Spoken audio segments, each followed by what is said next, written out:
14 फरवरी। दोस्तों, यह तारीख सुनते ही आप में से कितने ही लोगों को वैलेंटाइन डे, गुलाब, प्यार, मोहब्बत जैसे दृश्य सामने आते होंगे।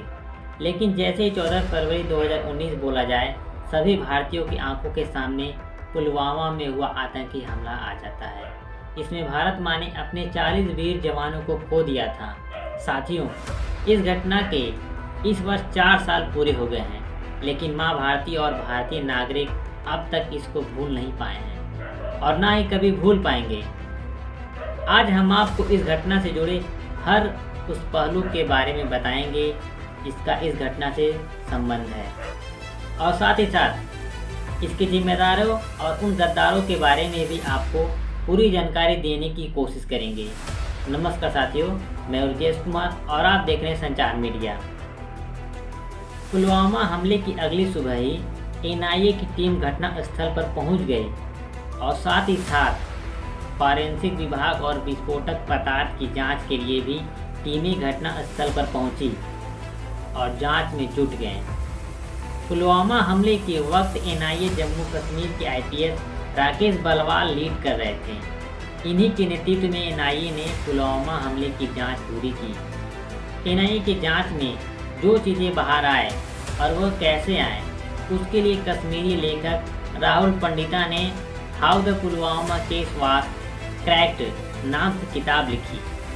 पुलवामा हमले के 15 मिनट के अंदर ही जैश-ए मोहम्मद ने इस हमले के हमलावर आदिल अहमद का वीडियो जारी करते हुए इस हमले की जिम्मेदारी ली।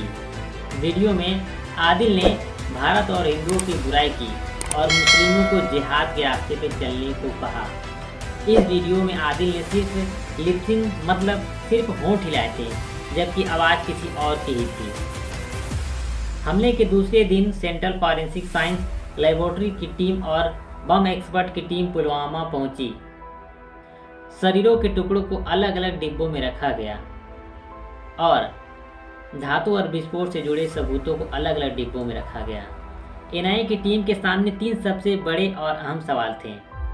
पहला, विस्फोट के लिए किस वाहन का इस्तेमाल हुआ। दूसरा यह कि सुसाइड बॉम्बर कौन था। तीसरा और सबसे अहम, विस्फोटक पदार्थ क्या था और इसे कहां से लाया गया था। जिस कार से हमला हुआ था उस कार के नंबर चेजिस को आतंकियों ने पहले ही मिटा दिया था ताकि बाद में कार को ट्रेस न किया जा सके। शुरू में कार को लेकर कई मतभेद थे, लेकिन हमले के चश्मदीदों के बयान के आधार पर एनआईए की टीम ने मारुति की टेक्निकल टीम को घटनास्थल पर बुलाया। टेक्निकल टीम ने क्षतिग्रस्त कार के ट्रैक शाफ्ट को खोल दिया। इसकी हिस्ट्री देखी गई तो पता चला कि गाड़ी को 22 नवंबर 2011 को बनाया गया था। ब्लास्ट साइट से लगभग 100 मीटर दूर झेलम नदी के किनारे एक कार की चाबी मिली, जिस पर एक नंबर लिखा था, जिससे कार को पहचानने में काफ़ी मदद मिली थी। आगे की जांच में पता चला कि कार बनाने के बाद कई अलग अलग लोगों को 9 बार बेची गई। पुलिस ने क्रम से सभी लोगों से पूछताछ की। इसी कड़ी में पुलिस आखिरी खरीदार दानिश अहमद लोन के पास पहुंची, जहां दानिश ने पूछताछ में बताया कि यह कार उसने अपने लिए नहीं बल्कि अपने कजन सज्जाद भट्ट के लिए ली है, जिस पर उसे 15,000 का मुनाफा हुआ है। एनआईए की टीम ने तुरंत ही सज्जाद भट्ट के घर दबिश दी, जहां पता चला कि सज्जाद कुछ दिनों से गायब है। 2 दिन के बाद देखने को मिलता है कि सज्जाद भट्ट ने आतंकी संगठन जैश-ए मोहम्मद को ज्वाइन कर लिया है और हाथ में AK-47 लिए अपनी फ़ोटो सोशल मीडिया पर वायरल कर दी है। हमले में जवानों और हमलावर के शव को पहचान पाना बेहद मुश्किल था। जिस जगह पर कार की चाबी मिली थी उसी जगह से एक हड्डी भी बरामद की गई थी। इसका डीएनए टेस्ट कराया गया तो आदिल के पिता के डीएनए से मैच हो गया। इससे एक बात की पुष्टि हो गई कि हमलावर कोई और नहीं बल्कि आदिल अहमद ही था। एनआईए ने जल्द ही विस्फोटक का भी पता लगाया, जिसमें पता चला कि विस्फोटक एल्यूमिनियम पाउडर, नाइट्रोग्लिसरीन और RDX का मिक्सर था। एनआईए को पता था कि इस हमले में सिर्फ आदिल तो नहीं हो सकता, तो अब एनआईए के सामने असली मास्टरमाइंड को पकड़ने की चुनौती थी।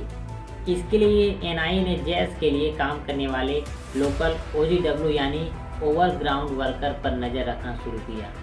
यह वह लोग होते हैं जो आम लोगों की तरह रहते हैं और आतंकी संगठनों के लिए काम करते हैं।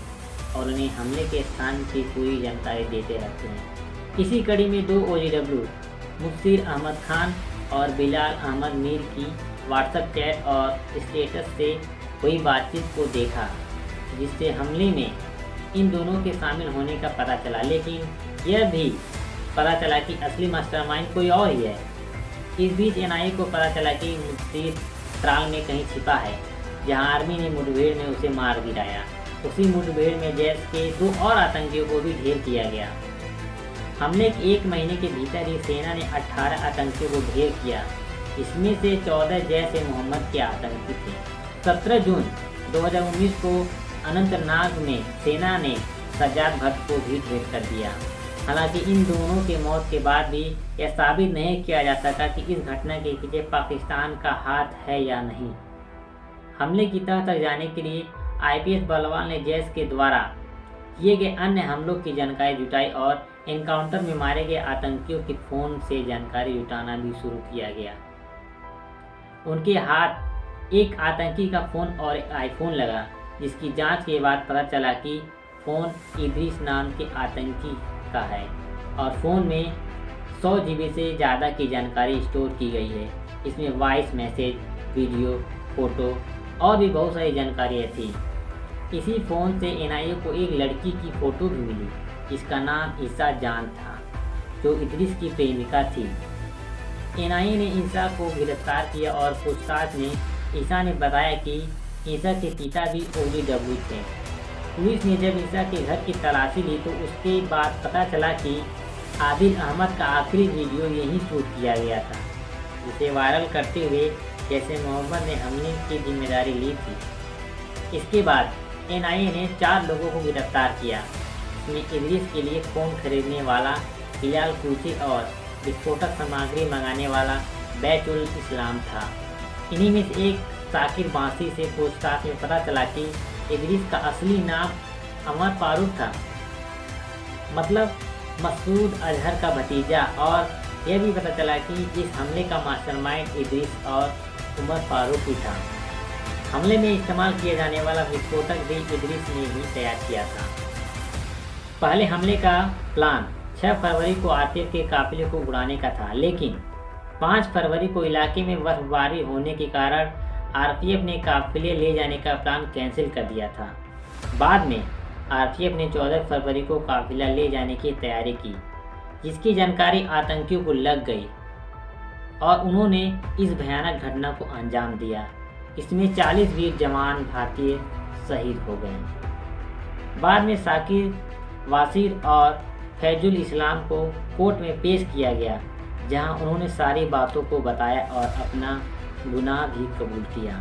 फिलहाल यह मामला जम्मू कोर्ट में state versus Masood Azhar and 16 others नाम से चल रहा है। लेकिन सबसे बड़ा सवाल यह है कि क्या इस हमले को रोका जा सकता था या इसको रोकने की कोशिश भी की गई? इसका जवाब शायद हमें और आपको कभी ना देखने को मिले। लेकिन आप इस घटना के बारे में क्या सोचते हैं, कमेंट में ज़रूर बताएं। ऐसे ही रोचक और महत्वपूर्ण जानकारी के लिए संचार मीडिया को सब्सक्राइब करें, लाइक करें और यदि यह जानकारी आपको अच्छी लगे तो इसे शेयर भी करें। धन्यवाद।